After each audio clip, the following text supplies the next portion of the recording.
All right, so we're just working on the introduction to Seasons of Love, that wonderful song from Rent.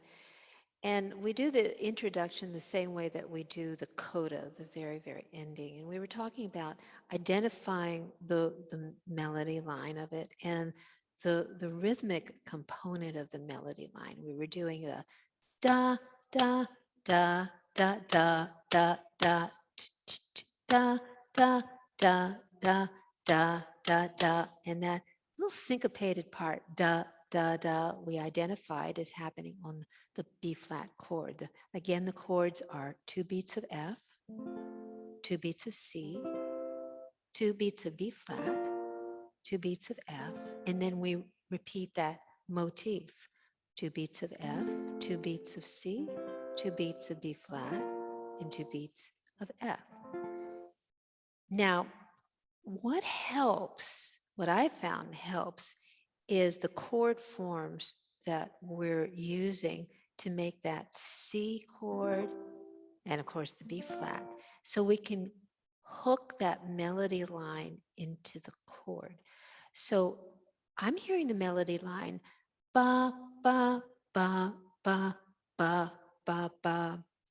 C, C, G, G, F, F, F. C, C, G, G, F, F, F. Okay, so that's, we want to catch that somewhere in the chord. So the F chord, I'm playing an F and I want to catch a C note. So ask yourselves, just looking at this, the configuration of this, where is there a C note that is handy when you're making an F chord? It's right here. Like if, as if you're making a C chord, it's right there. And C happens to be one of the notes in the F major triad. So this is not out there. It's a part of the F family. So I'm doing this. Ba, ba. Now the next note is a G. Now, if I use this position of C, guess what? I've got the G note baked into it. I don't have to do anything except just make the chord. So we've got the F, C. Now, true, it's kind of mixed up in the harmony, and there's techniques that we can use with our right hand to accent the melody line if we want. But the most fundamental thing is let's do the chords. So we've got the F, C. Now, it's a hop, skip, and a jump to the B flat. And here's our F right here, the F note that we are looking for in the melody line. It is part of the B flat triad. And then an F.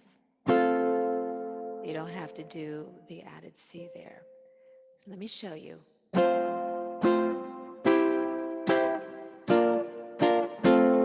Let's try it again.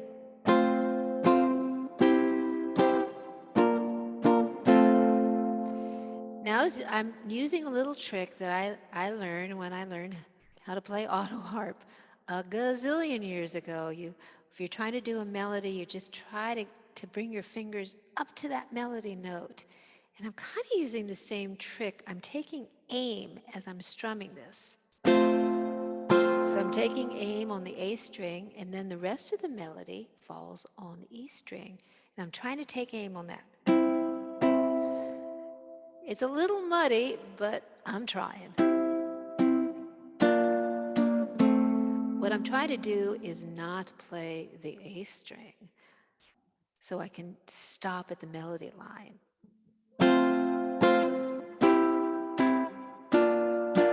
Can you hear that? Now I'm going to strum across all 4 strings, and maybe you'll hear the difference. Harmony, melody. Hear that? It takes some wood shedding to be able to take aim. That's That's another way of doing. Another way would be to block chord it, darlings. So I am just getting to my finger picking position, and I like to arpeggiate, but you can block chord it too. So it's like I make a chord the first beat and then play a single note the second beat. C chord. Now here's where the melody moves to the E string. Make a B flat and an F. Let me move in here. So again, the melody line of this thing starts off on the A string and it ends up on the E string.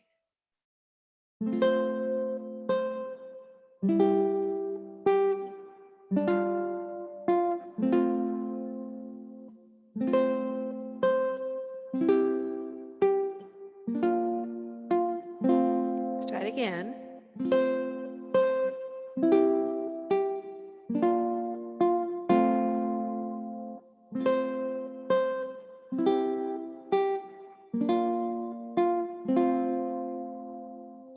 And we're doing that in the intro, we're doing this at the end. So it's a sort of like a bookending the song. Forgot we're recording.